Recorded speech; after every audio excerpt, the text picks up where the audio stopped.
contar un poco, recordar, y para los que sean nuevos, pues decirle que estamos dentro de los primeros inicios del proceso participativo que hemos montado en el territorio, en el altiplano, que se llama precisamente, o le hemos puesto este nombre, de Altiplano Unido por el Agua, y con el objetivo, este proceso lo estamos montando con el principal objetivo de presentar todos unidos las alegaciones al tercer ciclo del plan hidrológico de la cuenca del Guadalquivir. El principal objetivo de ello, porque puede ser otro objetivo más que tenemos idea de seguir, en definitiva, montar un foro de debate siempre que esté continuo en el territorio para la gestión del agua. Y sin más, pues darle la palabra a Teresa, mi compañera de trabajo, que presente a los ponentes de esta tarde, y recordaros, como siempre, que las preguntas las hacéis a través del chat, y al finalizar todas las charlas, pues se las propondremos a los ponentes. Muchas gracias, Tere, todo tuyo. Hola a todo el mundo de nuevo. Hoy tenemos un tema que tiene mucho que ver con los recursos que tenemos en el territorio y todo lo que realmente ofrecemos al resto de territorios, el tema agrícola y el agua como hilo vertebrador de estos recursos. Y tenemos, bueno, pues la gran compañía hoy de Joan Corominas. Vamos a empezar con él, que bueno, pues ingeniero agrónomo, miembro también de la Fundación Nueva Cultura del Agua, que como sabéis nos está acompañando en todo este proceso.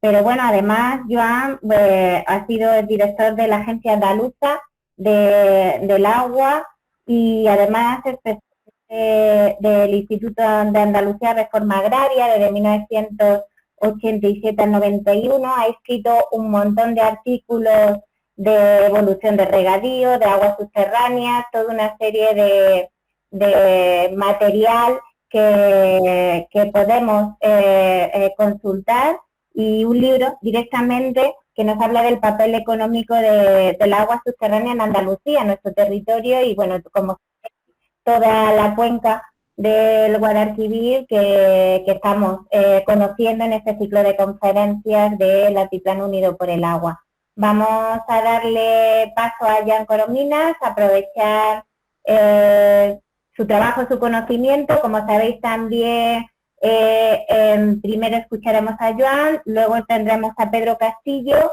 y tendremos finalmente un espacio para hacerles consultas. Como sabéis, Eva Jiménez siempre nos está en la parte del chat acompañando. Podéis escribir ahí cualquier cosa que vayáis viendo interesante y que queréis preguntarle a nuestros ponentes. Y nada, dejando ya paso a Joan, darte las gracias por estar aquí y nada, te escuchamos con muchas ganas, ¿vale? Muchísimas gracias, Joan. Muy buenas tardes a todas y a todos. Creo que es una oportunidad el que hayáis organizado este ciclo de jornadas en una época difícil, en el que de algún modo hemos sufrido la pérdida de seres cercanos, hemos estado cerca de la enfermedad y hemos visto como la economía, el empleo se venían abajo. Es el momento de pensar en el futuro, de pensar en la reconstrucción, y creo que es importante el que vosotros hayáis hecho y estéis haciendo ese debate sobre el futuro de vuestro territorio y del altiplano. Un territorio que evidentemente está ligado a los recursos naturales, al agua, uno de ellos, y de forma muy importante, del que de algún modo hablaré hoy. He titulado a la gráfica, a la presentación, a ver si se ve.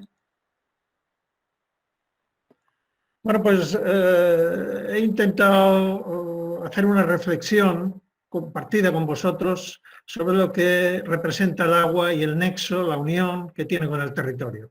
Evidentemente, el agua discurre por nuestros territorios y de algún modo da vida a los mismos, da vida a toda la naturaleza que está alrededor del río, y de ello nos aprovechamos. Nos aprovechamos cuanto más cerca de donde circula el agua mejor, pero también nos aprovechamos en toda la cuenca.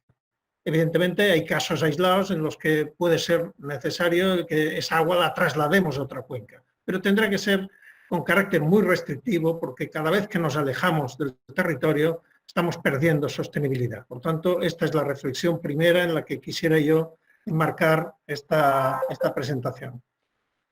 Quizá haré una primera reflexión sobre los problemas a nivel español, que tenemos ya un siglo de políticas de agua que han sido más políticas hidráulicas que no de agua. Y esto nos ha marcado y nos irá marcando. Pero después intentaré acercarme más a los problemas del Guadalquivir y en concreto a los problemas del agua que tenéis en el altiplano.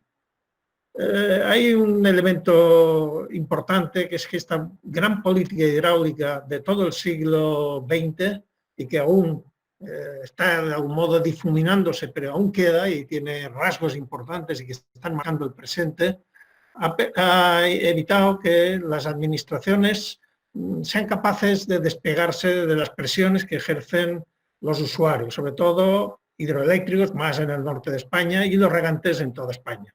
También hay otro lobby ligado a los constructores, a los planificadores, a las ingenierías, que de algún modo también ahí encuentran negocio y de algún modo están presionando siempre para intentar extraer más recursos de nuestros ríos. Y esto evidentemente tiene un límite y de algún modo lo hemos sobrepasado. En todos esos grandes lobbies que están actuando, que han actuado a lo largo de todo un siglo, ha faltado siempre una parte importante de toda la población. La gran parte de la población, los que no estamos ligados a un uso intensivo y directo del agua, pues no hemos tenido nada que hablar.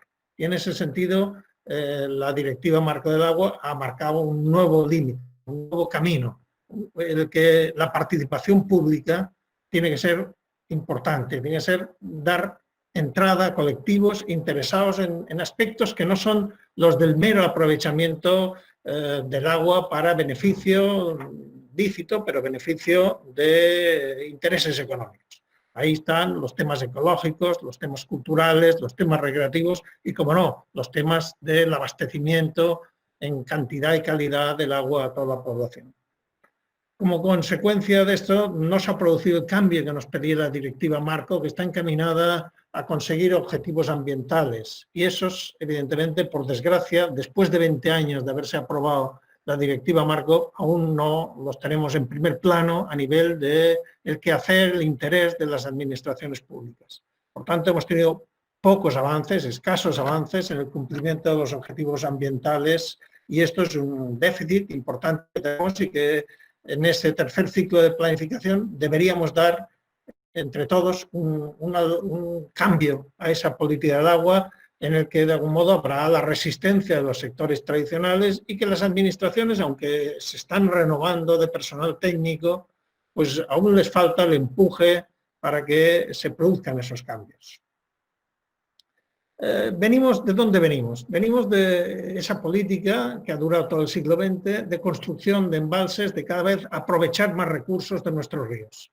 Aquí en el gráfico os pongo en barras el número de presas que se han construido en cada decena de años desde 1900 hasta 2010. A partir de 2010 hay muy pocas presas nuevas que se estén construyendo e incluso se están replanteando el que algunas que se habían empezado no continúen. Es el caso de Viscarrués, el caso de la ampliación de IESA, el caso de aquí en Huelva, y por tanto estamos de algún modo ya viendo el final. Fijaos que el gran crecimiento está en la época de la dictadura, a partir de los años 50, pero en la democracia también hemos hecho muchas presas. Por tanto, es injusto que acusemos a que era una política franquista.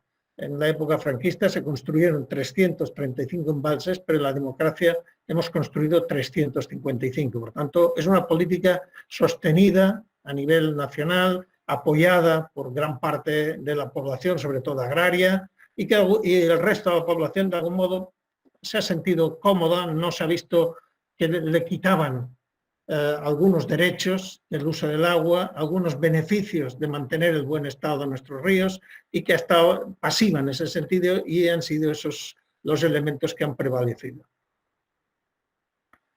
Pero esta política de embalses ha producido grandes cambios en el discurrir de nuestras aguas por los ríos.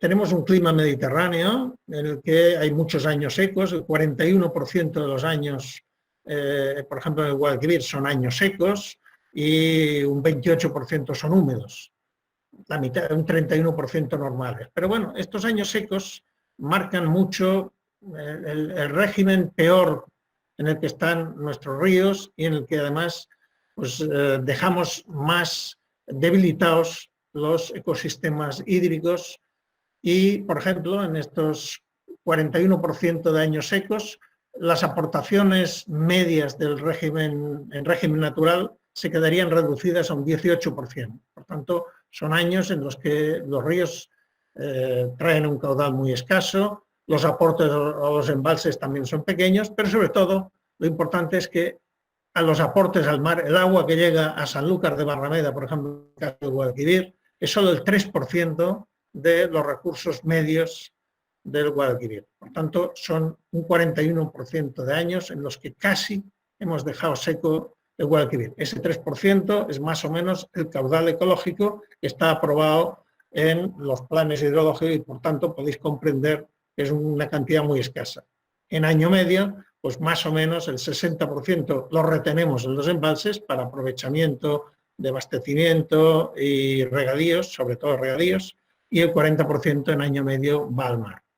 Estamos, por tanto, en una alteración importante del ciclo hidrológico en el que nos hemos pasado porque dejamos muchos años, un 41% de los años, en situación muy comprometida a todos los ecosistemas e incluso en usos directos que se toman directamente desde el río, pues también esos usos quedan muy comprometidos.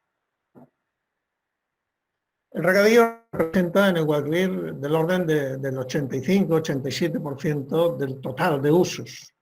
Pero se habla del regadío y se cuentan las bondades del regadío, que son ciertas, que de algún modo genera más producción, genera más empleo, pero y se cuenta también que genera más mantenimiento de la población en el territorio.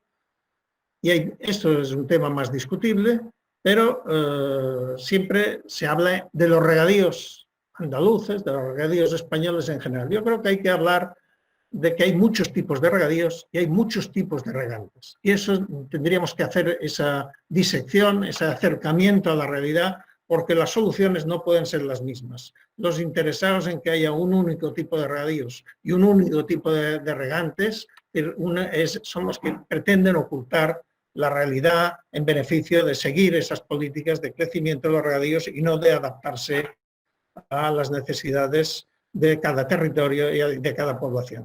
Por poner un ejemplo, aquí señalado en un gráfico en rojo, veis que los cultivos extensivos y semi-intensivos, fundamentalmente pues cereales, arroz, maíz, alfalfa, girasol en regadío, representan pues una buena parte de la superficie, más de un tercio de los regadíos andaluces, y son los que más agua consumen. Por tanto, son importantes en ese sentido, pero a cambio a la hora de valorar su productividad está bastante inferior a la media. La productividad media bruta del agua en Andalucía es de 1,67 € por metro cúbico y en el caso de esos regadíos extensivos es 0,66. Lo mismo pasa en el empleo. El empleo representa del orden de 44,8, 45 empleos por hectómetro cúbico de media y en el caso de esos regadíos extensivos no llega a 17. En cambio, por ejemplo, otro cultivo muy extendido, el olivar, que representa ya en este momento, el olivar que siempre ha sido un cultivo de secano, en este momento se ha ido transformando en el cultivo prevalente de los regadíos andaluces, con más de 500.000 de hectáreas. En ese caso, la productividad es 1,79, algo superior a la media, y el empleo 54, también superior a la media. Fijaos que en el grupo de cultivos hortícolas, invernaderos y fresa, con 92.000 hectáreas, no llega al 10%, son los que producen más y emplean a más gente. Por tanto, hay muchos tipos de regadíos y en el gráfico de abajo a la izquierda veis que también hay muchos tipos de explotaciones, muchos tipos de regantes. con menos de 1 hectárea, por tanto, agricultura muchas veces a tiempo parcial, está el 41% de las explotaciones que ocupan solo, no llega al 8% de la superficie. En el otro extremo, con explotaciones de tamaño entre 50 y 1.500 hectáreas, pues solo son el 0,2% de explotaciones, pero representan un 12% de la superficie. En medio pues está el pequeño agricultor, la explotación mediana, la explotación familiar, pero por tanto hay también aquí un gradiente importante en el que hay que tomar decisiones de gestión, de asignación de recursos, de apoyo distinto en función del tipo de explotación. Y uno de los problemas que tenemos tradicionalmente en Andalucía, que en parte lo he explicado antes, es que la planificación de nuestros regadíos, en los diversos planes hidrológicos y en los planes de regadíos de la Junta de Andalucía, pues se ve desbordada por la realidad. Fijaos en la raya azul del gráfico de la derecha. La raya azul representa la realidad del crecimiento de los regadíos desde 1975. En colores verdes son planificaciones de la Junta de Andalucía, en colores rojos planificaciones del plan hidrológico. En ambos casos, fijaos que la realidad supera con mucho al crecimiento que estaba pensado en esas planificaciones. Por tanto, eso demuestra el desgobierno que tenemos, es decir, que las administraciones no son capaces de hacer cumplir unas previsiones de planificación más o menos acertadas, más o menos pensando en que no podemos seguir aumentando la disponibilidad de agua porque estamos llevando al caos, digamos, a la pérdida de funcionalidad de los ecosistemas hídricos de nuestro territorio. Esto, en esa planificación hidrológica y de regadíos siempre se ha intentado, a partir de los años 90, poner freno, pero ha sido algo que ha sido imposible. Es decir, las administraciones no son capaces de afrontar las presiones de diversas administraciones locales, de esos lobbies de regantes, de constructoras, que de algún modo presionan constantemente en aumentar los regadíos, y lo hacen muchas veces por la vía de los hechos consumados, con una mirada a la lejanía de las administraciones para no tomar ninguna decisión frente a estas ilegalidades que se han producido de forma manifiesta. Sobre todo se han producido con regadíos con aguas subterráneas. Es verdad que hay una dificultad mayor de controlar los pozos, que se pueden hacer a escondidas, en 1 o 2 noches a lo mejor se pueden hacer en una finca, taparlos, y es más difícil controlarlos que una toma directa de un río. Pero hay poco interés, poco personal, pocos recursos destinados a frenar esa insubordinación de parte de la población en usar recursos que están por encima de las posibilidades, y además hacerlo sin control, sin concesión administrativa. Hay un elemento que ha ayudado también, la escasa aplicación del principio de recuperación de costes y la falta de fiscalidad ligada a la degradación de los recursos y a la contaminación difusa. Nos encontramos que hasta ahora lo tradicional es que la administración, las diversas administraciones, la estatal de aguas, las confederaciones, pero también empresas públicas estatales o las consejerías, la Consejería de Agricultura o incluso el Ministerio de Agricultura hayan aportado grandes inversiones para transformar en regadío superficies o incluso modernizarlas en las últimas décadas. Eso ha producido el que dé la sensación de que la transformación en regadío es gratis, todo el mundo la pide. ¿Quién no la va a pedir si además me la dan gratis? Si mejoro mi capacidad de producción, si tiene más valor mi finca porque está en regadío, y esto es una carrera despiadada contra la sostenibilidad. Al mismo tiempo, el hecho de que en general la agricultura, con sus valores que tiene, pero al mismo tiempo también el uso intensivo de fertilizantes y pesticidas ha ayudado a degradar nuestros ríos con la contaminación difusa, no hay ningún elemento fiscal que de algún modo haga real ese principio de la Unión Europea, que es el que contamina paga. no hay ningún elemento que permita frenar esa contaminación en base a un canon, una tasa, un impuesto que permita recuperar los daños que ha producido el uso intensivo del recurso agua en el medio ambiente.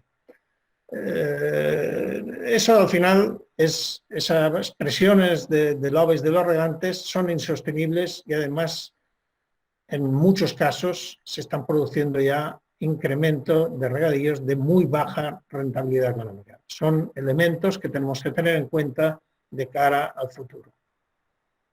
Pero tenemos ahora un nuevo escenario. El escenario que tenemos es el del impacto del cambio climático. Lo tenemos ya ahí. Ahí, y Europa nos está diciendo que tenemos que transformar nuestra economía en una economía verde, una economía que sea capaz de frenar ese incremento de emisiones de CO2 y que llevarán consigo un aumento de la temperatura en el planeta. Es un problema a escala mundial, pero que lo vamos a sufrir con más fuerza en los ámbitos mediterráneos. En un modelo que hizo la Junta de Andalucía, se preveía que partiendo de la temperatura que había en el año 2010, en el año 2027 tendríamos un incremento de 0,8 grados centígrados y en el 2050 1,7. La variación de la precipitación disminuiría un 0,9% y un 2,4% en el año 2050. Parece que esos cambios en la precipitación son pequeños, pero fijaos en la columna que pone escorrentía, que eso producen disminuciones muy importantes de la escorrentía. Un 10% y un 18% en el año 2050. Es decir, nuestros ríos disminuirán mucho el caudal que transportan. Los embalses también disminuirán su capacidad de regulación, disminuirán de una manera también importante, algo menor que la disminución de recursos que circulan por los ríos, pero también importante. Al mismo tiempo, el aumento de temperatura hará que nuestros cultivos, los de secano y los de regadío, necesiten más agua. Necesitaremos en el año 2027 un 10% más agua que en el año 2010 y un 24% en el año 2050. Por tanto, eso conlleva que tendremos que disminuir la superficie de regadío en un 13% en el año 2027 y un 25, un 26% en el año 2050.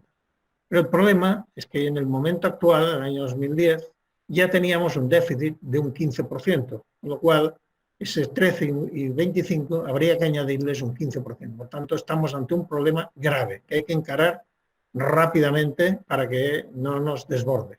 Este año en concreto, ya la Confederación de Guadalquivir ha tenido que aprobar una reducción de las dotaciones del orden de un 15%, y porque ya no había agua y estábamos cerca de la situación de emergencia. Pero además acabaremos este año muy cerca de esta situación de emergencia definida en los planes de sequía del Guadalquivir, y probablemente si el año que viene es normal o seco, volveremos a estar en la misma situación. Entramos ya en una dinámica de recortes de las dotaciones para el regadío. Evidentemente estamos mejor ahora que en la sequía, en gran sequía de los años 90, en los que por no limitar las dotaciones al regadío se puso en riesgo el abastecimiento de la población.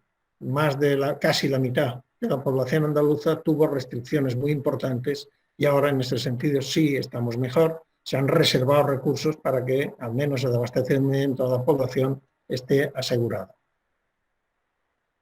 En los secanos, el cambio climático también afectará de una forma importante. Fijaos que he puesto los datos de cultivos de invierno y leñosos, que tienen, por tanto, el periodo de cultivo anual.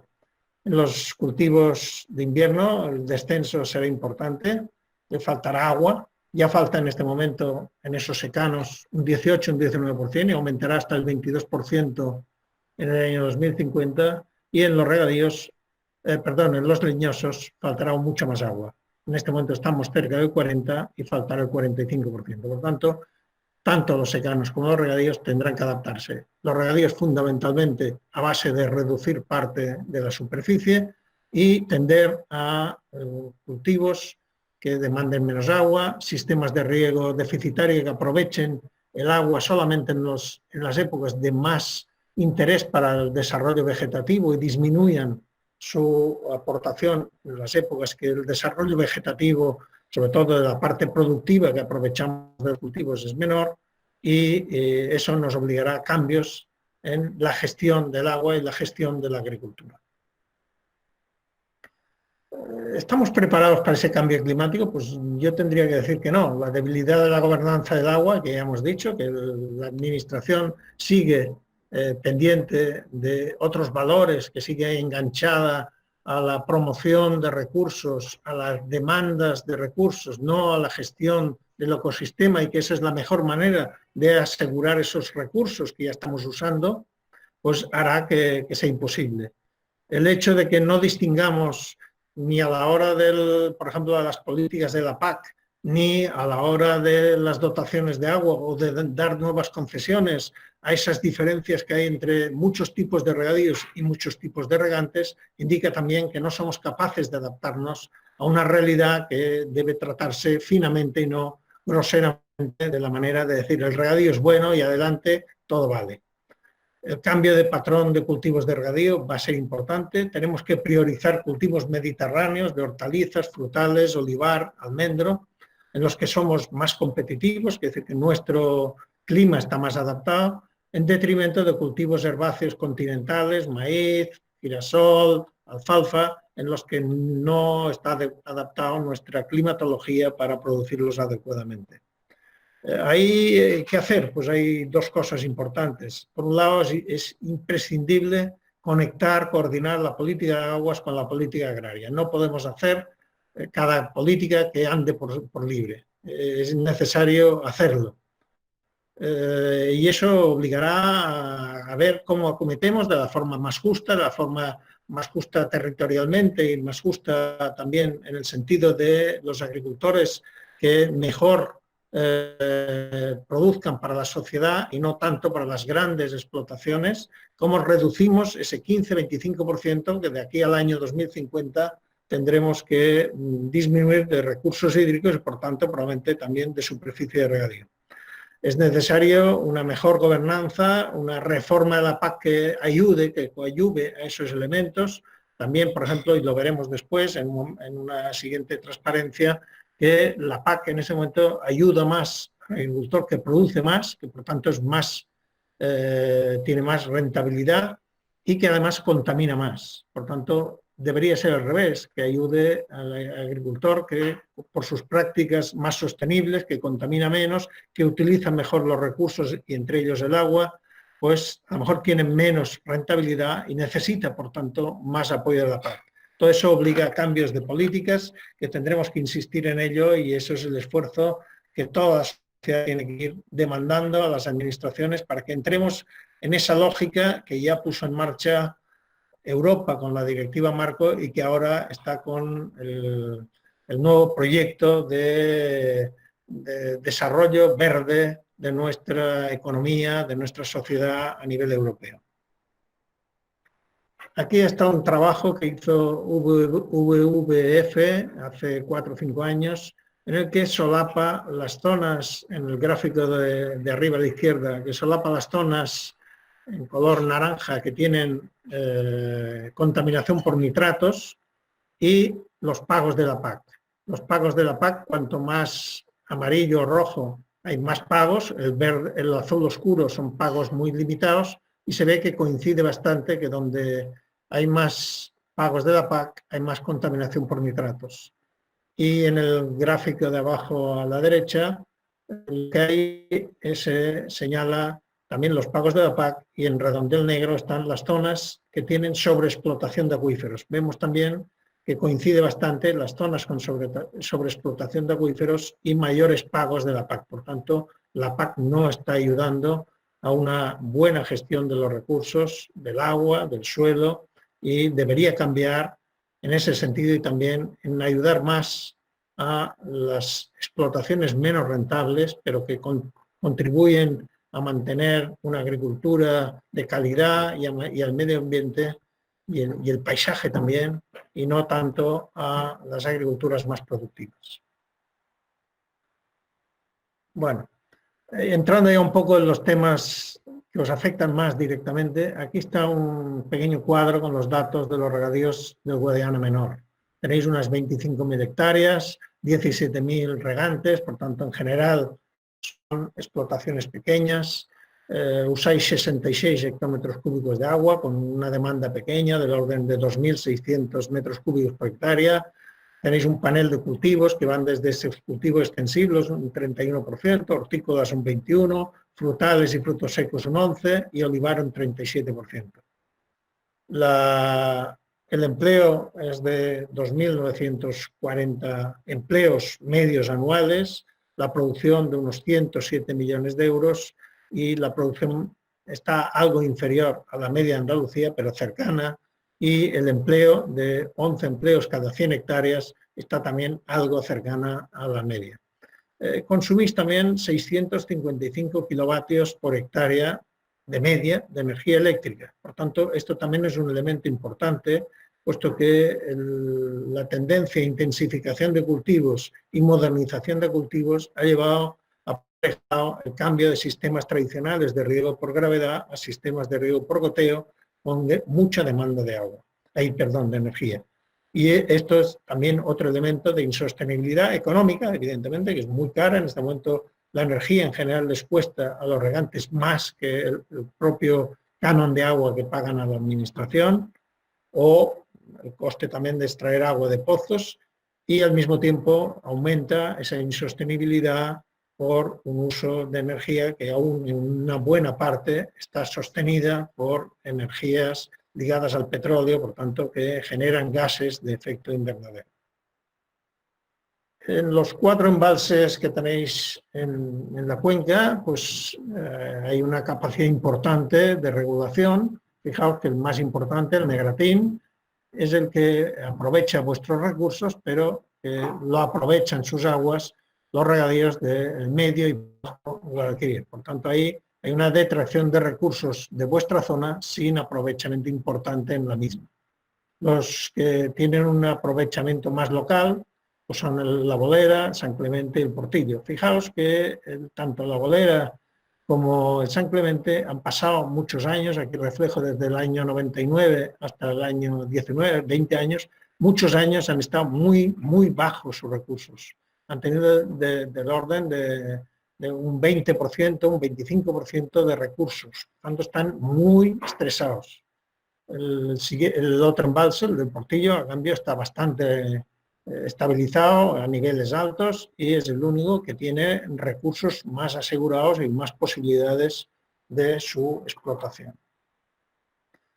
Ahí está un panorama de los regadíos de todo el altiplano.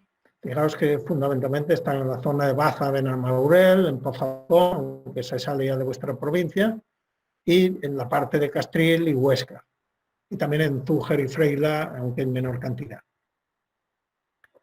La producción de esos regadíos ya hemos dicho que de media está del orden de 4.500 euros por hectárea, de menos de 5.000 están todos de color amarillo, entre 5 y 10.000 los de color verde, pero en general no suben mucho de 5.000, y más de 10.000 pues están en color azul clarito, los regadíos dedicados fundamentalmente a cultivos hortícolas.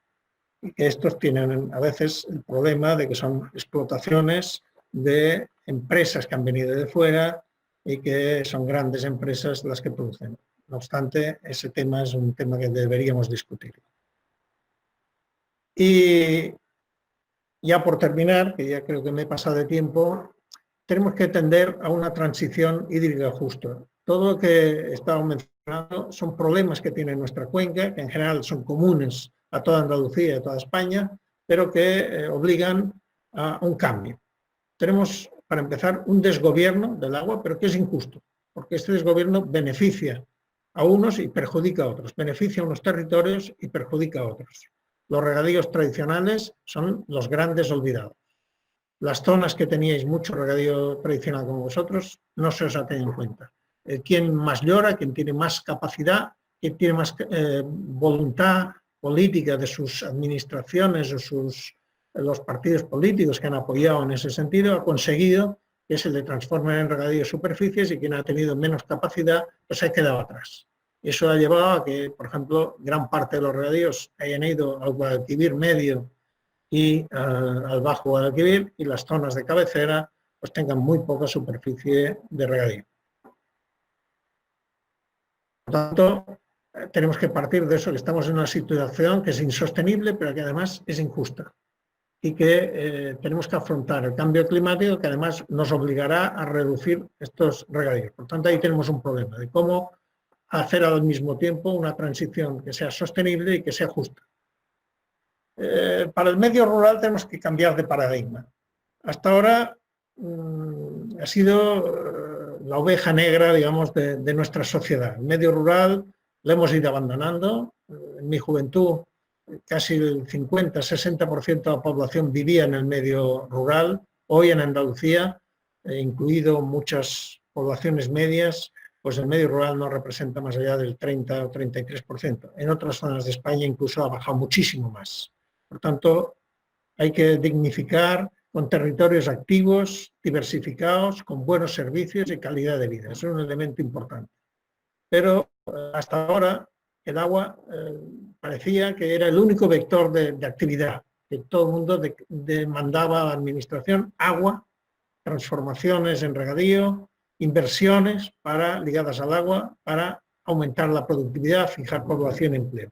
Creo que debemos en ese sentido romper esa tendencia. El agua no puede ser el único vector de la actividad en todos los territorios, sí será importante, pero no el único. Hay que innovar también en todas las actividades tradicionales que se venían haciendo en el territorio, en el mundo rural, y las políticas públicas, y de forma muy importante la PAC, deben ayudar a desarrollar esos nuevos proyectos diversificados y equilibrar las rentas de los diversos territorios rurales. Formación, organización y cooperación, claves de la vitalidad del mundo rural. Vosotros, por ejemplo, en vuestro grupo de desarrollo rural que ha puesto en marcha esas jornadas, está colaborando en ese cambio de paradigma del medio rural. Y, por último, una utilización más justa del agua. A nivel de la cuenca del Guadalquivir deben reducirse los regadíos entre un 15 y un 25%. Eso obligará a pactos, determinar plazos y compensaciones. Evidentemente, si no, será imposible. Pero hay que poner atención especial a mantener los regadíos tradicionales que resulten viables. Y en eso puede ayudar mucho la PAC, con ayudas de la PAC destinadas a esos territorios que tienen regadíos tradicionales para hacerlos sostenibles. Y hay una posibilidad moderada de nuevos usos del agua en las cuencas de cabecera, como la vuestra, supeditado a la reducción general de la superficie de regadíos. Quiere decir que si tenemos entre un 15 y un 25% de regadíos, de disminución de regadíos, a lo mejor en el Bajo Guadalquivir habrá que ir hacia el 25%, en otras zonas hacia el 15%, y en otras zonas incluso podrían aumentarse algo como en la cabecera, y sería esto una manera más justa de repartirnos el agua, de esta agua que forma parte de nuestro territorio y que nos une a él. Y con eso he terminado y estoy ya dispuesto después de la siguiente ponencia que podamos debatir sobre eso. Muchas gracias. Pues muchas gracias, Jan. Me has dejado sin palabras, nada, no he hecho nada más que apuntar durante toda la ponencia. Creo que este tipo de discurso no hace falta también conocerlo aquí en el territorio. Me quedo con lo último de la utilización justa del agua para nuestro territorio, para crear reflexión entre la gente que está hoy por aquí y que pueda aprovechar tu conocimiento y opciones que tenemos. Es el debate que queremos lanzar con este proceso que hemos iniciado. Y bueno, darte las gracias y seguiremos mirando opciones, por supuesto. Nos acompaña ahora Pedro Castillo. Pedro, ¿estás por ahí? Ahí está, vale. Ingeniero técnico agrícola de aquí del territorio. Vamos a poder conocer más en profundidad cómo estamos en todo esto que nos ha planteado Jan Corominas, ¿vale? Él es también de la Asociación de Agricultores, Ganaderos y Productores de Agapro. Ya lo hemos comentado en varias ocasiones. pilar también muy importante en el proceso de planificación que estamos ahora, el ciclo de planificación que iniciaron ellos, la Asociación Agapro, todo este proceso de alegaciones y que creó bastante debate en el periodo anterior en la zona y nos ayudó a unificarnos más todavía, a pesar de que era un tema que estaba ahí, que lo teníamos presente, que estaba en nuestra propia estrategia, pero necesitamos ese apoyo inicial.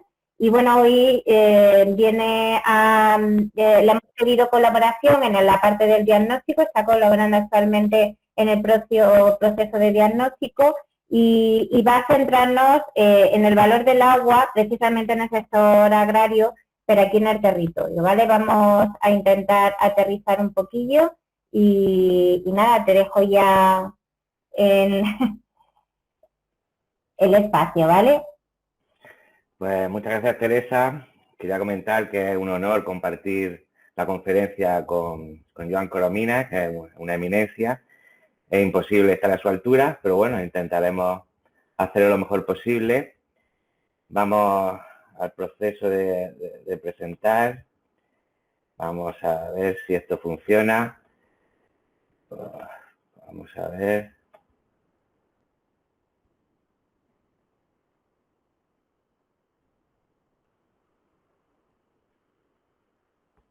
¿Se ve?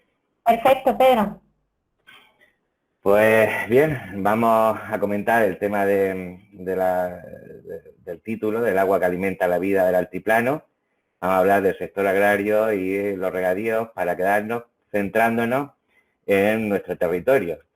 Entonces, hemos hecho unas características del sector, bueno, en general, de cómo está el altiplano.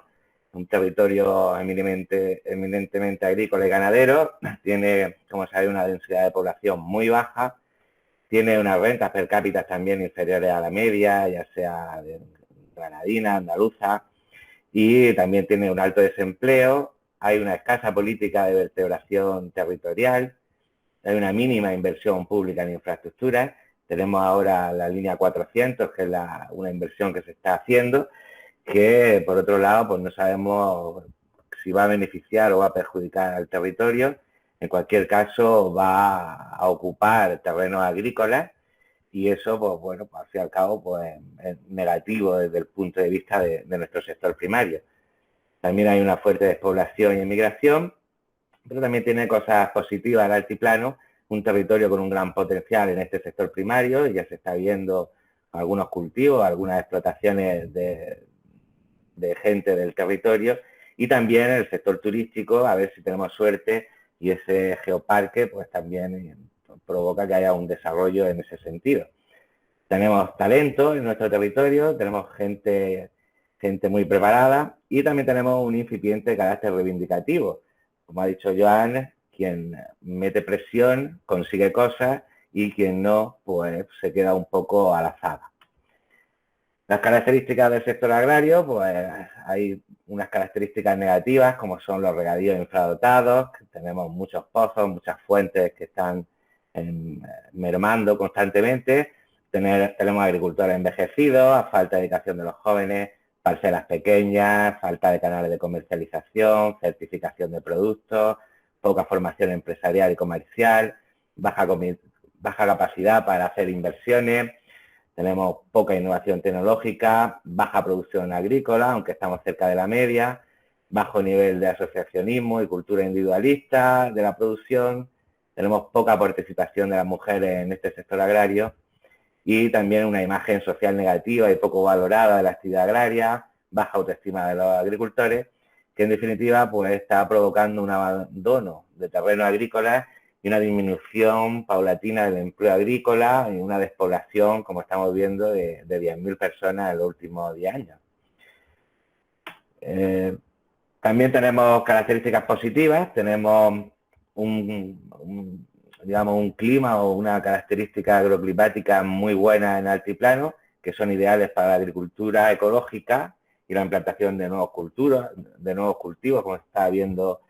Se puede implantar el lúpulo, algunos cultivos se están implantando pues nuevos cultivos que pueden ser interesantes. y tenemos pues eso, pues, un gran potencial para que estos cultivos que estemos haciendo pues tengan una marca de calidad ambiental, de calidad del aire, pues digamos una marca del territorio, ¿no? También tenemos gran potencial para los regadíos con agua regulada, tenemos pantanos, tenemos mucha agua regulada que no se está aprovechando en el territorio y eso está provocando pues el riego de pozos que están sobreexplotando los acuíferos.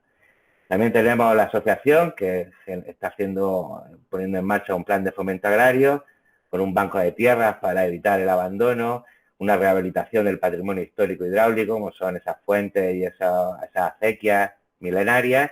También está reivindicando a la administración nuestro sector primario, está participando en el organismo de decisión y la gobernanza, aunque la gobernanza, por ejemplo, en el Guadalquivir es muy difícil. De hecho, está paralizada a pesar de que tenemos representantes en la Junta de Explotación.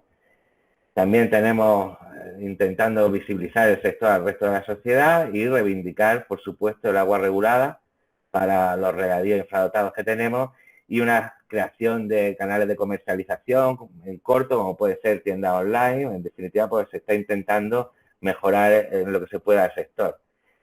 En cuanto a las características del regadío, pues tenemos pues esto, pues lo que siempre se ha dicho, ¿no? Del sector del regadío, que mejora o puede mejorar el nivel de las zonas rurales, puede fijar población, puede mejorar la capacitación de los agricultores, puede contribuir al equilibrio territorial si se hace bien, si se hacen infraestructuras, y consolidar el sistema agroalimentario, diversificar la producción agrícola. Está claro que aumenta la productividad del regadío y preserva la biodiversidad de la flora, la fauna y el paisaje propio de estos ecosistemas, sobre todo pensando en los regadíos tradicionales. ¿Qué pasa con las características negativas del regadío? Pues que también las tiene. Como ha dicho Joan, pues hay una contaminación difusa por fitosanitarios, fertilizantes, hay una contaminación de aguas subterráneas por nitratos, y se pueden modificar los hábitats al cambiar el sistema de cultivos. Si ponemos olivos en zonas esteparias, pues estamos afectando a zonas vulnerables. Si ponemos pinares en la zona donde está la mariposa Eucloe bazae, pues también estamos perjudicando su hábitat y con ello, pues, bajando la biodiversidad, en definitiva, ¿no? También tenemos impactos visuales de estos monocultivos y de los invernaderos. Y en los regadíos con aguas subterráneas, pues tenemos el problema de la sobreexplotación de los acuíferos. ¿Y qué pasa también con la modernización de los regadíos tradicionales? Pues que perdemos un patrimonio histórico hidráulico y un paisaje, pues también que es importante para el territorio. ¿Qué tipo de regadíos tenemos en el altiplano? Pues en principio tenemos las transformaciones en regadío con agua regulada, que son principalmente los que se abastecen del canal de Huesca y el canal de Jabalcón. Son riegos que están generalmente modernizados porque hay un coste energético, sobre todo en el tema del Jabalcón, y entonces el agua pues se utiliza de manera muy, muy eficiente.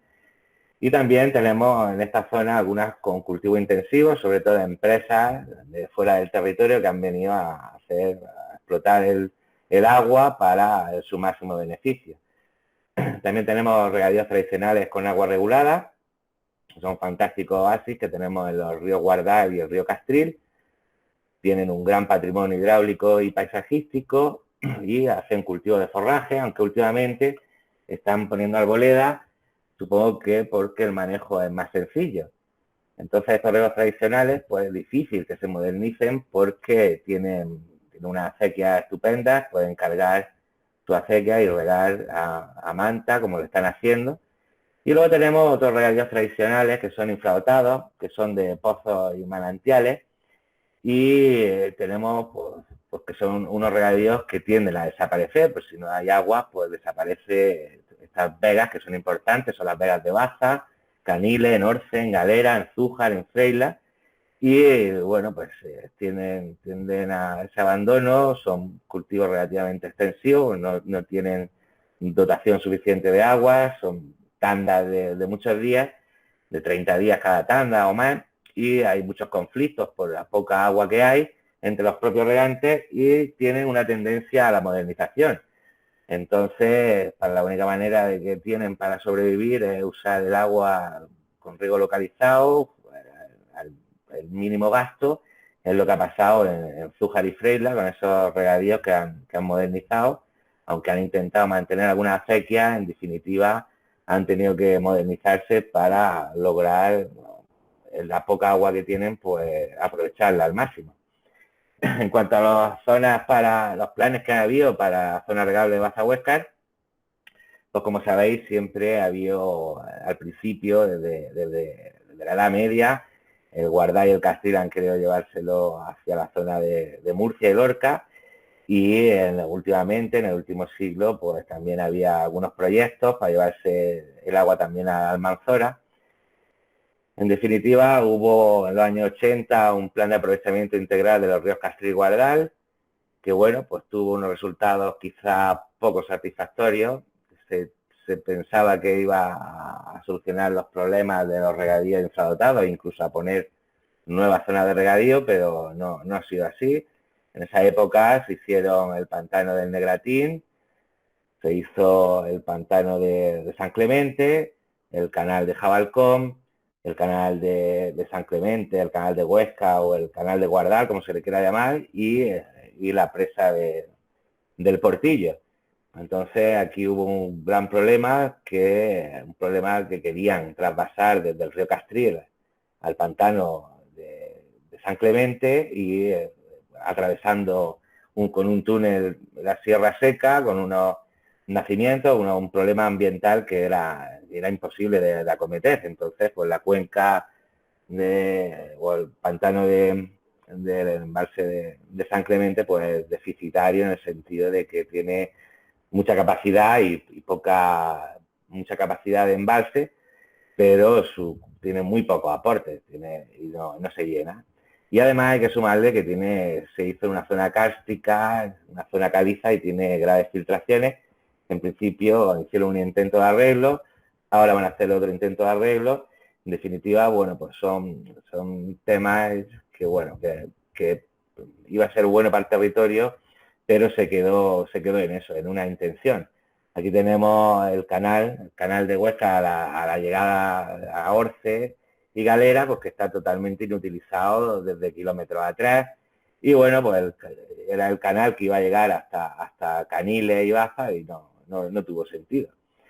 En definitiva, pues unas obras que ahí se quedaron, que parecían que iban a ser para el territorio, pero que las están aprovechando en Almanzora y en el resto de Guadalquivir. Luego llegaron los planes de la Junta, los decretos de interés general, que perseguían pues unas 25.000 hectáreas en la zona de Guadí, o sea, la zona de Baza y Huéscar, sin contar con los regadíos de la Bolera, del Campo y Pozalcón, porque esos regadíos eran anteriores, era de un plan estatal de 1972, cuando se hizo ese pantano, y en principio no entraba en estos planes, ¿no? En estos planes entraban 25.000 hectáreas, o el equivalente en agua, que eran 112 hectómetros, que es multiplicar 25.000 por 4.500, una dotación relativamente interesante para la zona. Y bueno, pues eso eran 25.000 hectáreas, de los cuales 13.000 eran regadíos existentes y unos 9.000 o 10.000 para nuevos regadíos. ¿Qué pasó? Pues que en definitiva no pudo llevarse a cabo tampoco porque estaba basado en el plan de aprovechamiento del río Castril y Guardal. Se hicieron algunos canales, se mejoró algo, pero totalmente insuficiente. Luego vino el plan hidrológico de Guadalquivir, el primero, el de 1998. El Alto Guadiana Menor tenía su propio sistema de explotación, donde se contemplaba pues el desarrollo de estos regadíos existentes y estos nuevos regadíos con aguas reguladas y bueno, pues se sabía claramente cuáles eran los recursos del territorio, a dónde iban a parar, estaba todo bien cuantificado, pero no se hicieron las obras necesarias para desarrollar esos regadíos, ¿no? Salió posteriormente el Plan Hidrológico Nacional en 2001, donde se declaró de interés general el canal de Castril para riego en Castril, Castilleja, Benamoré y Cortés de Baza, y las obras de infraestructura necesarias para completar la puesta en riego de la comarca de Baza-Huéscar en Granada, así como la conexión Negratina-Almanzora. Pues nada, se hizo exclusivamente la conexión Negratina-Almanzora en este plan hidrológico nacional.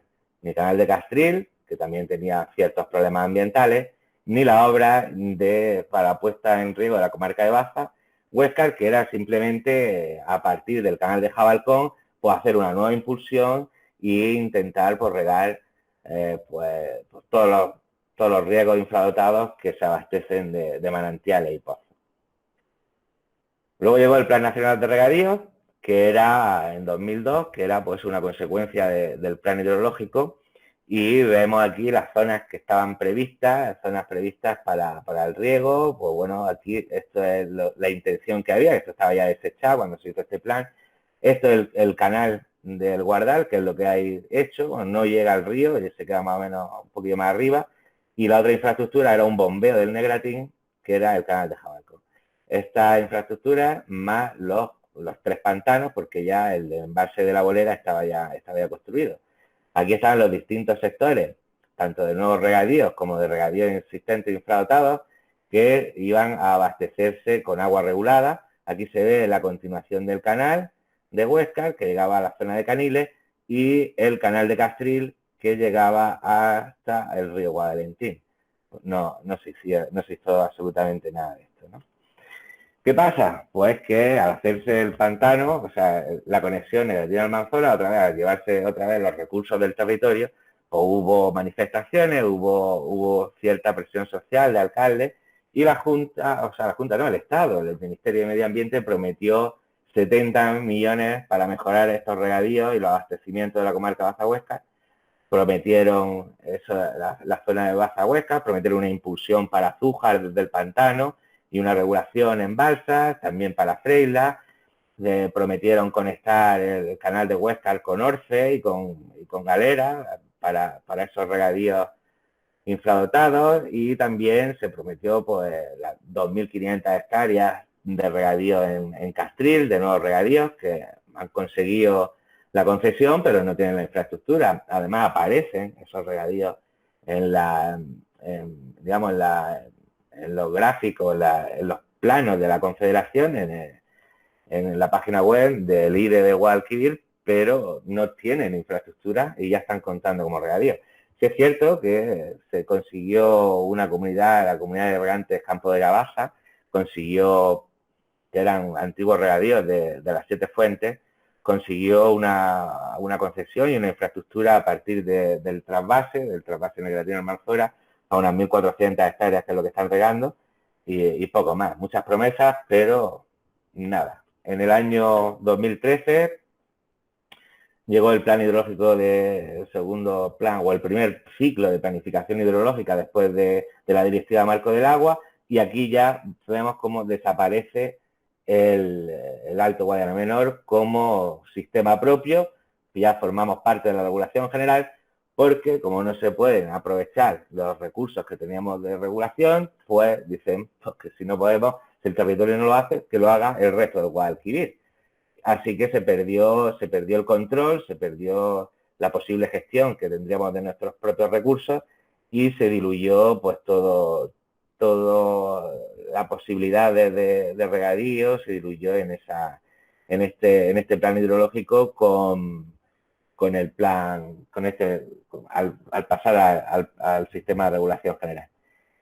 Entonces, bueno, pues hubo otras protestas, hubo gente que dijo que esto no podía seguir así. En Freila se unieron los agricultores, también en Zújar sobre todo, se unieron los agricultores y dijeron que había unos planes, que había unas leyes que amparaban el desarrollo de los riegos infradotados del Alto Guadiana Menor, y empezaron a organizarse y consiguieron que este plan ya lo contemplaba, pero consiguieron que en el plan del 2015, que fue al momento, se consiguiese una reserva de 18,5 hectómetros cúbicos del embalse del Negratín. Ya no iba a ser del embalse de San Clemente, bueno, del embalse del Negratín, 18 hectómetros para regadío infradotados de la comarca de Baza. Ahí están Sabroja, Zújar, Freila, está la fuente San Juan, las Siete Fuentes Negratín, los llanos de Caniles,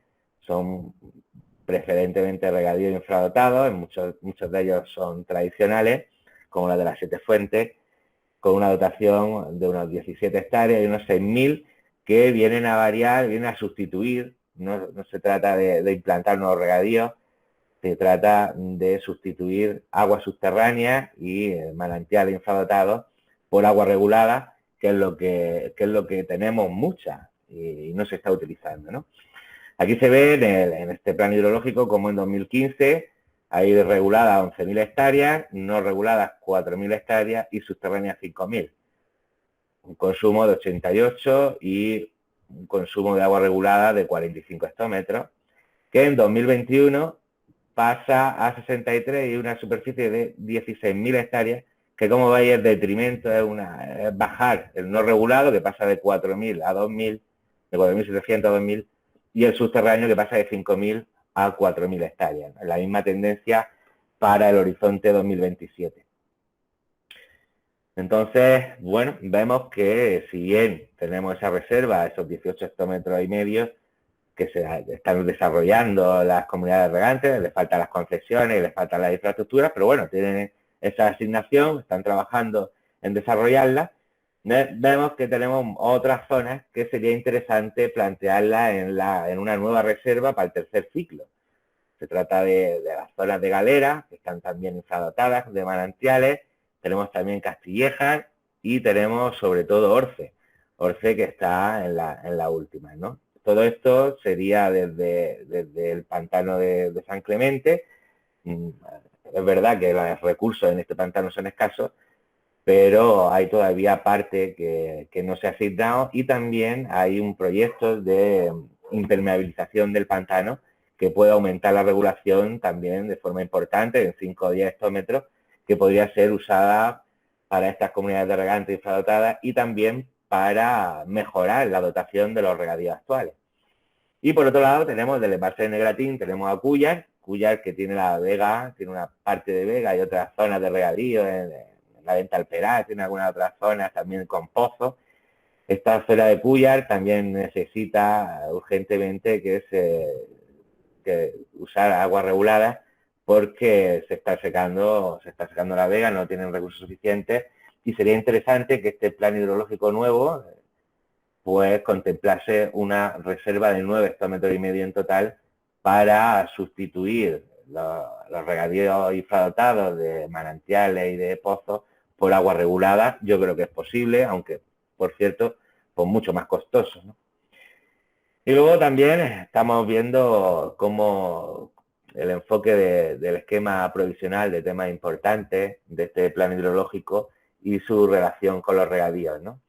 Hay un apartado que es el abastecimiento de agua potable a Baja y su comarca, donde plantea una alternativa que es el uso para abastecimiento de la totalidad del manantial de las Siete Fuentes. Entonces, pues desde el sector agrario, desde el sector de las comunidades de regantes, creemos que esto crea un grave conflicto con la comunidad de regantes Siete Fuentes al privar de sus recursos hídricos.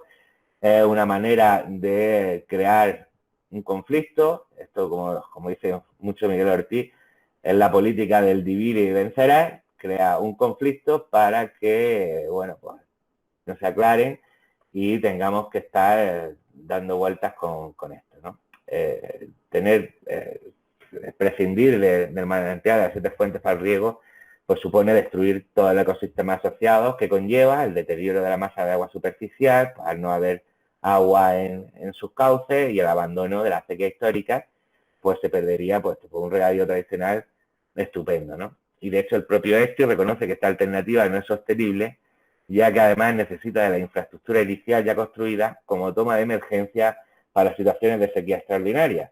O sea que el manantial no garantiza el agua futura, cualquier día se seca y vamos a tener un grave problema porque el manantial está en una masa de agua subterránea que está en mal estado cuantitativo. Entonces, no creo que esta sea la solución, pero bueno, el debate ahí está y la única manera sería que fuese agua regulada, que es lo que realmente garantiza la sostenibilidad a largo plazo.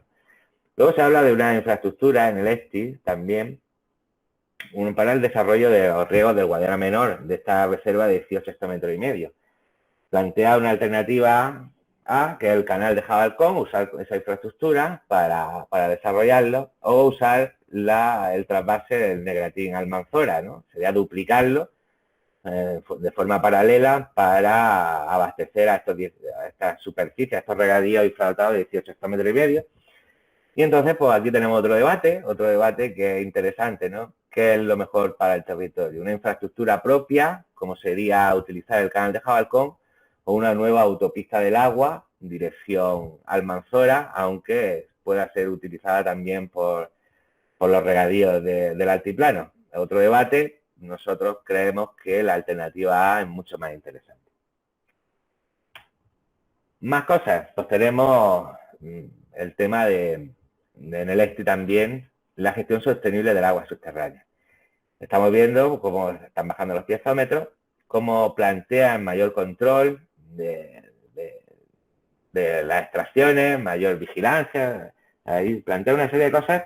Y no sé por qué no plantean la cosa que acabaría con el tema de la sobreexplotación de esta zona de los acuíferos, sobre todo pensando en la Zarza, pensando sobre todo en los regadíos de la Puebla de Don Fadrique, pues que son pozos, o ya ves tú, son pozos que pagan el canon porque perjudican el acuífero de Fuencaliente. Es cierto que debe plantearse quizá la Confederación como alternativa sustituir estos riegos de aguas subterráneas por aguas reguladas que está cerca del canal de San Clemente, de alguna manera mejorar esa dotación y sustituir pozos por agua superficial. Así yo creo que es una alternativa que tampoco es tan costosa y sería interesante desde el punto de vista de la mejora de los acuíferos. Bueno, haciendo un poco de balance hídrico y sostenibilidad de los regadíos del altiplano, vemos que tenemos 226 hectómetros cúbicos de aportación media al año entre los 4 pantanos. Es verdad que la bolera tiene su propio subsistema y tiene sus propios regadíos. Si quitamos la bolera, con los 3 pantanos que quedan para esos planes del Alto Guadiana Menor, pues estaríamos en unos 170 hectómetros. Y ya hemos visto que estamos utilizando muy poco, eran unos 63 de unos 66 hectómetros cúbicos actualmente de agua regulada. Muy poco, muy poco. Tenemos muchísimos recursos y nos amparan todos estos planes y creemos que tenemos que tener el objetivo de conseguir que las 25.000 hectáreas que se prometieron por todos estos pantanos y todas estas cosas que nos hicieron, nos destrozaron los ecosistemas, nos destrozaron el territorio con tantas infraestructuras para que no hemos podido utilizarlas, pues yo creo que necesitamos de justicia que nos otorguen esos 25.000 hectáreas que son en definitiva ya existentes, pero que sea de agua regulada o que nos doten de esos regadíos que tenemos existentes de los 112 hectómetros cúbicos,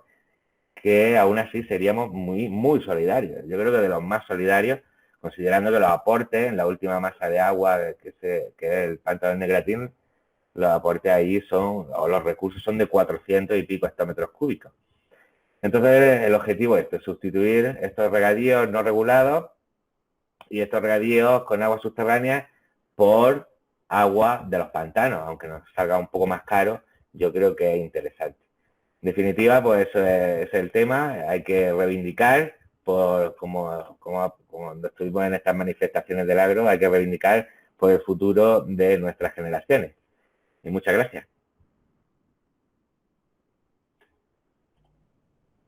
Gracias, Pedro. Muchísimas gracias por todo. Estaba aquí apuntando, sí.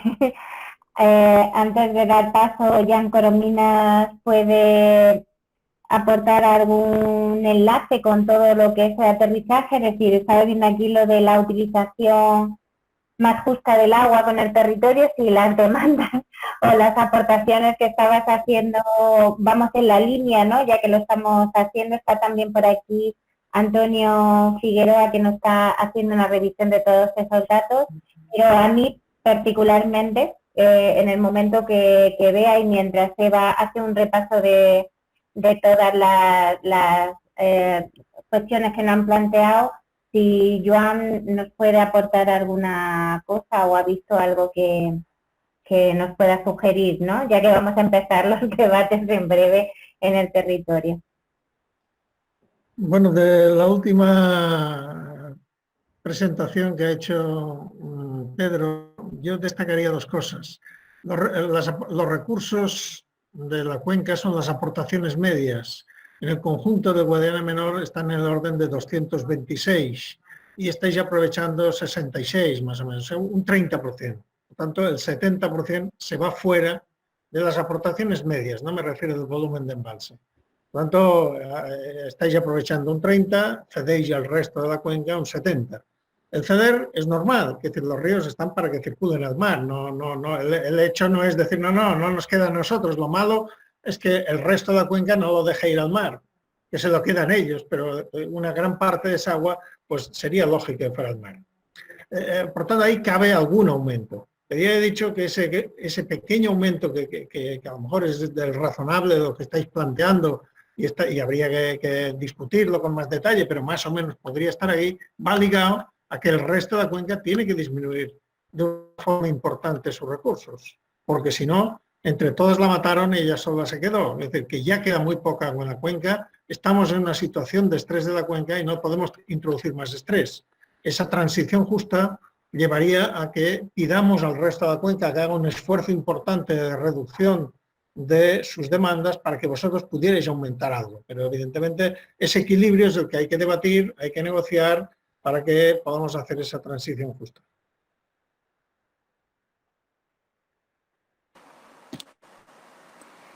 Hola. Bueno, voy con las preguntas del chat, si os parece. Bueno, muchas no son preguntas como... Hay preguntas como tal, pero también tenemos algunos comentarios. Sobre todo os agradecen a los dos la charla, pero como todavía están con la parte de Joan y todavía a Pedro no han llegado a captar todo lo que nos ha contado, pues todavía no han llegado tantos agradecimientos para él, que seguro que llegan. Que me ha parecido muy interesante la de los dos, por cierto. Lo que está diciendo desde el chat, sobre todo, es que está muy de acuerdo con muchas de las cosas que has dicho, y ponen algunas claves que yo creo que han sido importantes en toda tu ponencia, ¿no? Nos habla, pues eso, Remedios nos dice que está totalmente de acuerdo con que la PAC debería valorar el esfuerzo que supone utilizar técnicas agrícolas respetuosas y que no son compensadas por los precios pagados al agricultor.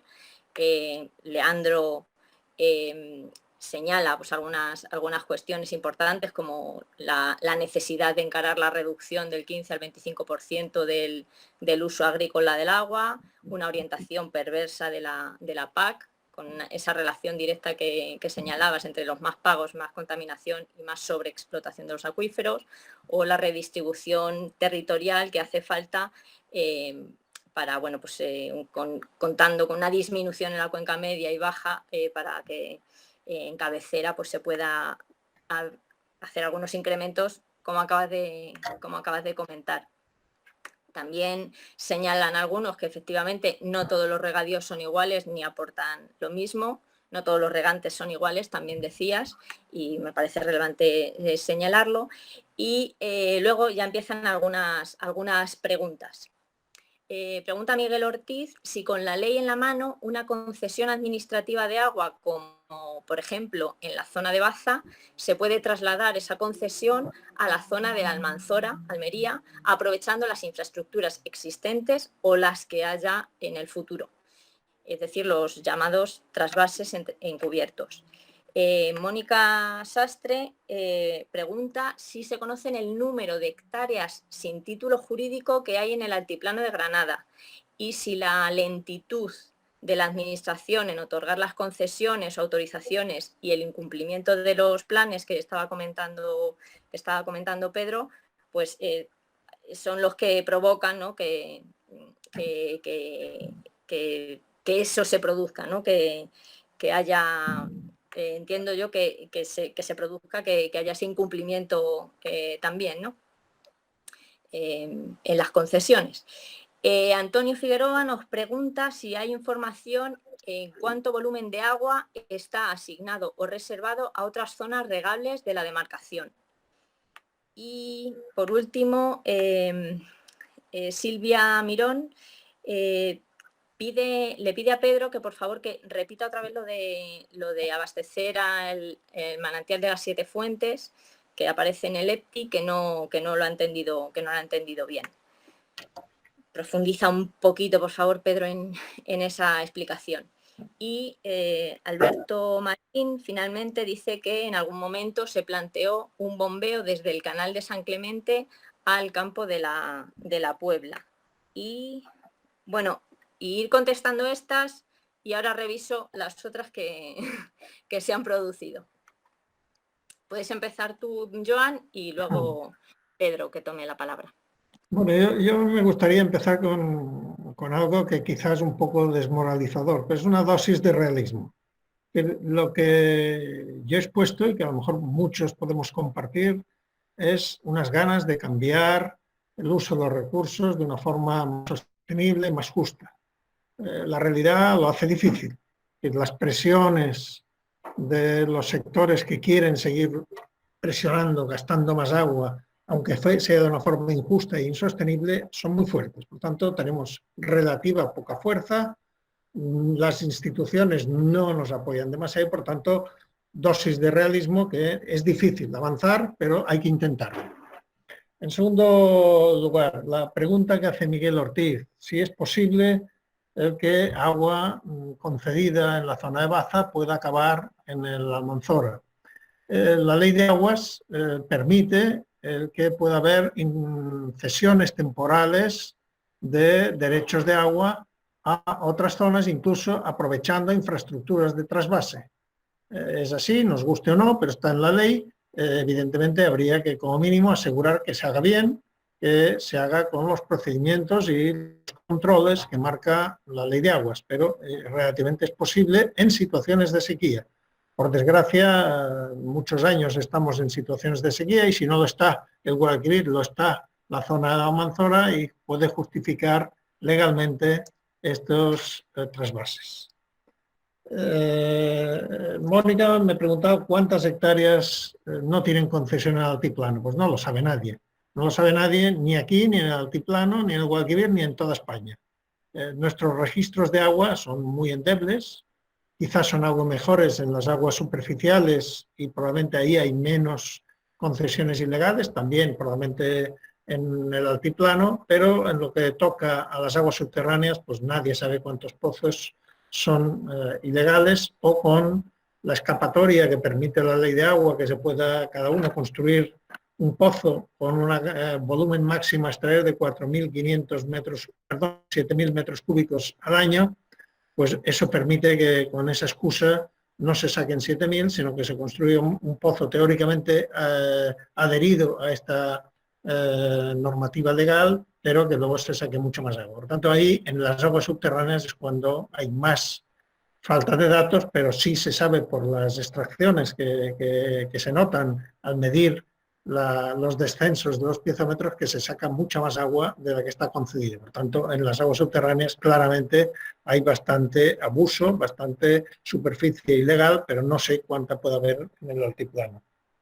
Y Antonio Figueroa ha preguntado cuánta agua está reservada de los embalses del altiplano para otras zonas de Guadalquivir. Bueno, está reservada casi toda, es decir, salvo ese 30% que se usa en el altiplano, el resto ya se está usando en el Guadalquivir, pero no hay previsión de nuevas transformaciones en regadío con esas aguas del altiplano en el resto de la cuenca. En general, el plan hidrológico limita bastante las nuevas captaciones con aguas superficiales y también teóricamente con aguas subterráneas en toda la cuenca. Es decir, que en eso hay una voluntad de las administraciones de frenar el crecimiento de los regadíos, más allá de las presiones puntuales que pueda haber y que puedan triunfar, pero lo que otra cosa es lo que dice la teoría y otra la realidad que en el gráfico que os he puesto siempre pues vamos muy por detrás. Por poner un ejemplo, del año 2000 al 2008 crecieron en el Guadalquivir 270.000 hectáreas de regadío, de las cuales 250.000 fueron de olivares de secano que se transformaron a olivares de regadío, eso sí, con unas dotaciones muy pequeñas, con el sistema de riego deficitario que es muy eficiente, pero y casi todo de aguas subterráneas, y el plan hidrológico no planteaba ningún crecimiento. No solo eso, sino que se firmó un memorándum con la Unión Europea ligada a que ésta financiara la construcción de los embalses de la Breña y el Arenoso, y que como contrapartida la cuenca se comprometía a que no crecían los regadíos. Pues bueno, pues no solo no crecieron, sino crecieron 270.000 hectáreas, que era prácticamente el 25% de los que había en el año 2000. Por lo tanto, eso os da idea del desgobierno del que he hablado y de que una cosa es la teoría y otra es la realidad. Por eso ya de momento paro. Gracias, Joan. Yo, pues, respecto al tema el tema que habla de los trasvases de la zona de Baza a Almanzora, es cierto que se habló de una posibilidad, de esa posibilidad en alguna comunidad de regantes, pero ciertamente no ocurrió así. Los trasvases, o sea, esas cesiones se han hecho siempre de unas fincas que compró Agua de Almanzora y también de unos derechos que compró a otras comunidades de Genil Cabra y tal. Y hemos podido comprobar que lo hizo, esas cesiones, lo hizo por incumpliendo las reglas del trasvase, cuando el Negratín tenía menos de 210 hectómetros. Entonces entendemos que ahí pasó algo que no está del todo claro, y de hecho hicimos una pregunta por medio del GDR para ver cómo podía estar pasando eso, ¿no? Que aunque fuesen derechos, cuando la ley de agua eso lo dice claramente que no se puede hacer, estaban bombeando agua por debajo de las reglas del trasvase. Y respecto a la pregunta que había por ahí de la fuente, de las 7 fuentes, pues quería decir que bueno, el tema de esa alternativa la contempla el ESTI, que es el abastecimiento a la comarca, el abastecimiento de agua potable a la comarca de Baza.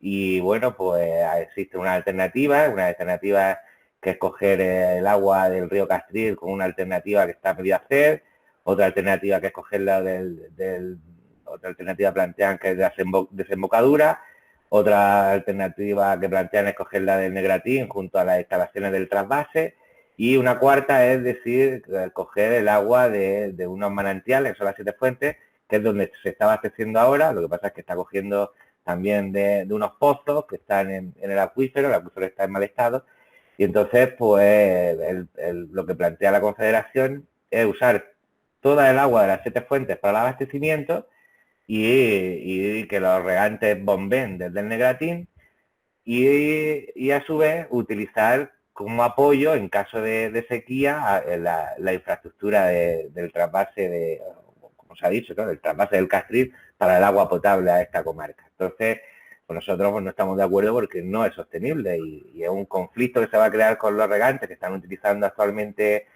ese manantial, y no garantiza tampoco la sostenibilidad, porque el acuífero en cualquier momento se seca. Se ha secado la fuente de San Juan, que está incluso a la misma cota, más cercana al pueblo, se secó, y estos manantiales en cualquier momento se secan y el abastecimiento pues va a quedar otra vez comprometido.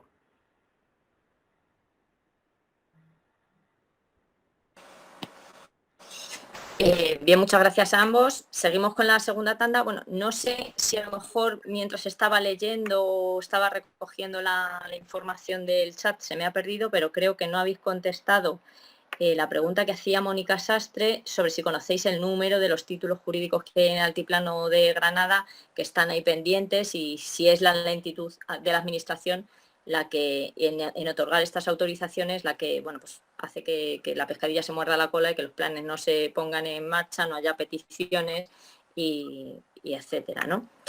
Y ahora segunda tanda. Pregunta Miguel Ortiz, y la pregunta es para Pedro, sobre las energías limpias. Si se sabe cuántas plantas de las que se prevé en la zona son energía termosolar. Leandro quiere hacer una observación a la ponencia de Pedro, porque le parece que, bueno, que siendo muy interesante y documentada la ponencia, sorprende que parece que hay como una sistemática contraposición entre el agua regulada como si fuera más positiva, ¿no?, y las aguas subterráneas como si fueran negativas, ¿no?, como si los acuíferos pues no fueran una forma natural de embalse con el que regular y con el que aprovechar también los recursos hídricos, con grandes ventajas de calidad, reducción en la evaporación, y entiende que el problema no son los acuíferos, sino cómo se hace la gestión, ¿no?, y la falta de gobernanza que pueda haber en ellos, ¿no?, y la gobernanza en el territorio. Anabel os da las gracias, te da las gracias específicamente a ti, Pedro, por la información detallada que has aportado del territorio, y tiene una pregunta para Joan, que dice, bueno, que ha dejado muy claro que en la PAC dice que debe adecuarse, pero pregunta si se puede hacer algo o está todo perdido. O sea, más allá de que consideramos que tiene razón, pero a veces la PAC es difícil de modificarla, sobre todo en su transposición. Remedios también te da las gracias, Pedro, porque considera que has hecho un buen resumen de la situación del altiplano. Y finalmente Miguel Ortiz quiere aclarar que no es que la pregunta sobre el trasvase pues no era una acusación, sino simplemente pues era confirmar que, por desgracia para el territorio, sí se puede hacer este tipo de trasvases de derechos de riego. Os dejo la palabra. Bueno, responderé a la pregunta de si el tema de la PAC es un tema perdido o un tema en el que aún tengamos oportunidad de reorientarla.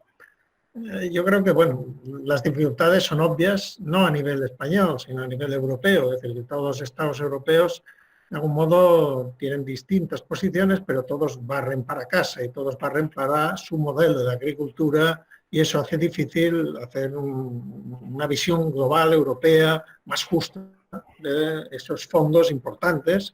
Digamos que a nivel español son del orden de 6.000 millones de euros al año, y a nivel andaluz del orden de 1.500 millones de euros al año. Por lo tanto, son cantidades muy importantes.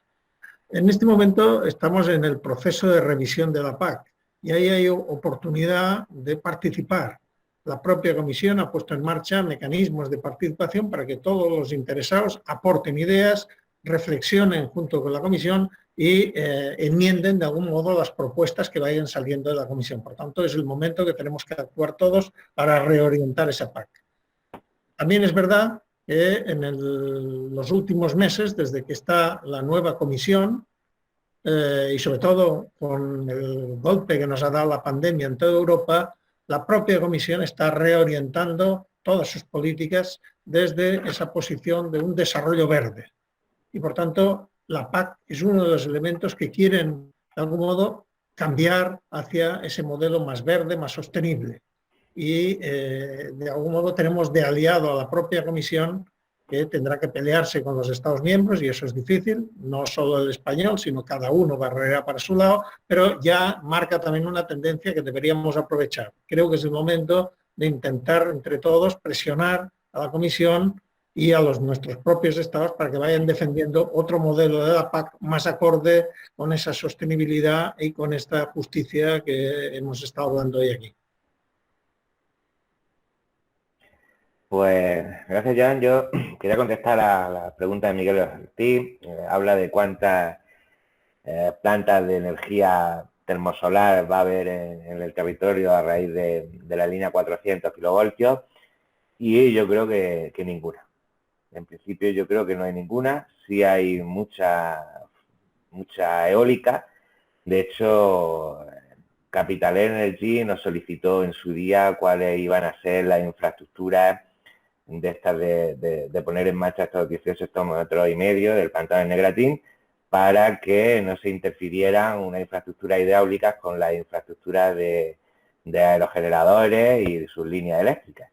Yo tengo entendido que no hay ninguna termosolar, pero cualquier día nos sorprende. Eso no tengo noticia, pero no se sabe cuándo puede que haya algún promotor que diga, bueno, venga, vamos a hacer aquí energía termosolar. Supongo que lo dices por la cantidad de agua que consumes, ¿no? Luego tenemos el tema que me ha hecho Leandro la pregunta del agua regulada contra el agua subterránea. Es cierto que lo que está acabando con los regadíos históricos del altiplano, para mi entender, son la explotación de aguas subterráneas de pozos de 7.000 metros cúbicos, que son aprovechamientos, de pozos para las propias comunidades de regantes, de otras concesiones de antes, una explotación de los pozos que lo que hace es que el acuífero baje y se pierdan los nacimientos. Entonces, desde mi punto de vista, si nosotros sustituimos esas aguas subterráneas que se están utilizando, se están extrayendo mediante pozos, por aguas reguladas, que tenemos muchas, y en el altiplano muchísimas aguas reguladas, que no se está quedando allí, si logramos sustituir estas aguas subterráneas, volveremos quizá a ver las fuentes, volveremos quizá a ver ese patrimonio, porque los acuíferos, al fin y al cabo, cuando se llenan, pues sale el agua por las urgencias, por los nacimientos, y puede que, vamos, que forman parte del ciclo hidrológico. El agua subterránea sale por los nacimientos otra vez al río, ¿no? Eso es positivo. ¿Qué tenemos que hacer, yo creo, con los acuíferos? Pues tenerlos como una reserva estratégica para un caso de sequía extrema, y mientras tocarlo lo mínimo posible. Una mínima parte se puede tocar, una mínima parte de lo renovable de los acuíferos, pero no más. El resto pues saldrá por las urgencias y volverá a los ríos y volverá a la regulación, o podrán aprovecharlo los regadíos tradicionales. Por eso yo creo que es tan importante usar el agua regulada, primero para dotar a todas estas comunidades para que dejen de coger agua subterránea, y al resto digamos que se limite las extracciones, porque estamos viendo cómo está bajando el piezómetro, y es lo que dice, pues es que no se está haciendo de una manera racional, se está sobreexplotando de una manera que está provocando esto. Entonces, pues es cierto que eso es lo que quería decir. A mí me gustaría apostillar algo en este sentido. Los acuíferos están en mal estado porque los estamos sobreexplotando. Y eso ya no es un problema de toda Cuenca, que lo es, sino también es de vuestro territorio. Es decir, hay un exceso de extracciones de los acuíferos. No pasaría nada si pudiéramos sustituir aguas reguladas por ese exceso y disminuir las extracciones a lo que sea razonable. El peligro está en que si hay nuevas aportaciones de aguas superficiales reguladas, no se disminuya la extracción del acuífero, con lo cual tengamos más regadíos sin controlar. Es decir, eso obliga, igual que exigimos a las administraciones que sean pues, más eficientes en la gobernanza, nosotros también somos responsables en parte. Y yo creo que esa situación de cambiar recursos subterráneos por regulado exige a que haya una fuerte organización de los regantes que controlen que se disminuyen los recursos subterráneos para mejorar esos acuíferos y vuelvan a salir las fuentes y no se aumente la superficie de regadío. Eso sí que es una responsabilidad también desde el territorio que tenéis que asumir.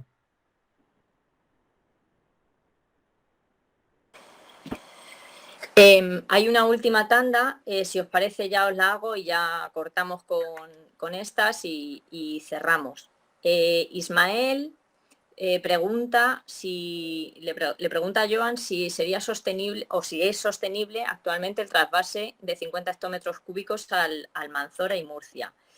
Miguel Ortiz hace una propuesta más que una pregunta, ¿no? Dice que la solución salomónica es que se aproveche parte de las obras realizadas del trasvase del Castril, no es que se termine el trasvase, sino que se aproveche parte de la infraestructura realizada, dicho de paso sin respaldo jurídico, o sea que se capte desde la desembocadura del Castril antes de que entre al pantano del Negratín. Así se respetaría el río Castril como patrimonio de las dos comarcas y Baza se aseguraría el abastecimiento si lo necesita en un futuro. Y Silvia Mirón finalmente pregunta si en el caso de las 7 fuentes, si se deja el acuífero para abastecimiento solo humano, no llegaría a agotarse, ¿no? O sí. Y para el regadío, cogerlo del pantano, considera que sería una buena opción, según opina. Así que si queréis alguna opinión y luego la pregunta que te hacían, Joan. Y con esto creo, Tere, que ya cerramos y bueno, pues te dejo la palabra. Bueno, los trasvases son conflictivos en toda España. Solo tenéis que ver el trasvase Tajo-Segura, pues los conflictos que está generando en esos territorios. Por tanto, sabemos que es un tema conflictivo, más allá de que pueda ser legal. En concreto, por ejemplo, la ley del trasvase en Negratín pone esa limitación que habéis citado antes de que tiene que haber un volumen mínimo en el Negratín para poder autorizar este año el trasvase de 50 hectómetros. En algún caso no se ha cumplido y se ha utilizado de excusa, que es que esos derechos de agua, no los 50 hectómetros cúbicos máximos que anualmente se pueden detraer del Negratín, sino los que eran derechos adquiridos en fincas del Bajo Guadalquivir, eran recursos que ya que tenían que salir del Negratín este año para regar esas fincas y que no se detraían y por tanto se extraían desde el Negratín a la Manzora. Es un truco leguleyo, no sé qué dirían los tribunales, pero bueno, está jugando ahí en la incertidumbre a veces de las normas que no dejan claro y permiten que se haga un uso interesado de las mismas. El que se pudiera aprovechar esa infraestructura en parte para el abastecimiento a Baza, haciendo una toma del Castril antes de la entrada del Negratín para abastecer a Baza, pues es una de las cosas que se podría estudiar y podría ser mucho más recomendable que el llamado trasvase del Castril a Baza, que no es un trasvase, aunque así se le llame, pero que evidentemente pues, ha sido ya revocado 2 veces por el Tribunal Supremo y después de la última sentencia relativa al embalse Viscarroés, que dice que una obra no se puede hacer simplemente porque esté declarada de interés general de la nación. Esa es una figura que no se adapta adecuadamente a la legislación europea definida en la Directiva Marco y, por tanto, esas declaraciones de interés general, si no van soportadas por alternativas a ese llamado, entre comillas, de interés general, no son válidas. La ley europea nos pide que sea un interés público especial el que determine que puede, en algún caso, hacerse obras detrayendo recursos de los ríos que, de algún modo, vayan en detrimento del estado actual de las masas de agua.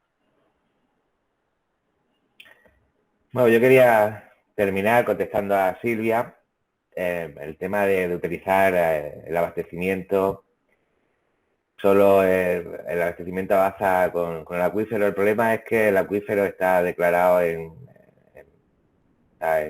mal estado cuantitativo y el plan hidrológico tiene que contemplar su recuperación por aquello de las medidas ambientales para que todas las masas de agua estén en buen estado en 2027. Si sigue la extracción de agua para el abastecimiento a Baza del acuífero, pues no se va a recuperar. Entonces, ese es el dilema, que no es suficiente, esa alternativa no es suficiente. Hay que buscar otros recursos para que ese acuífero consiga el buen estado en el 2027.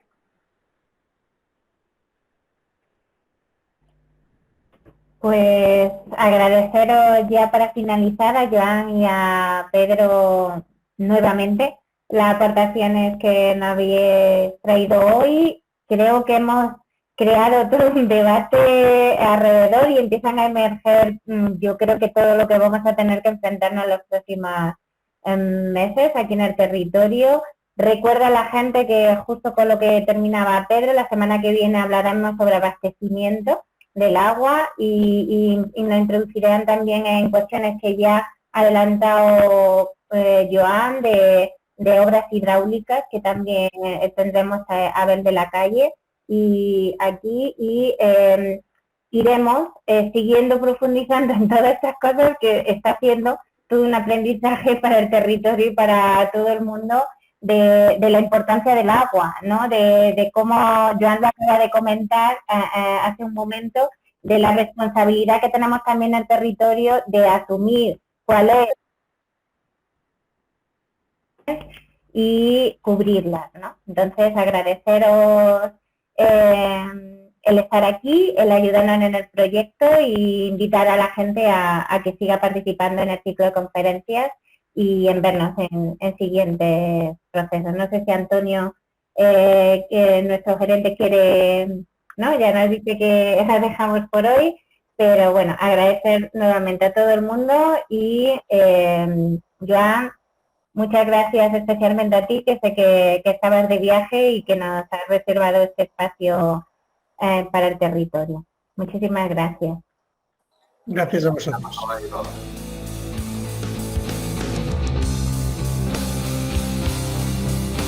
Hasta luego. Hasta luego.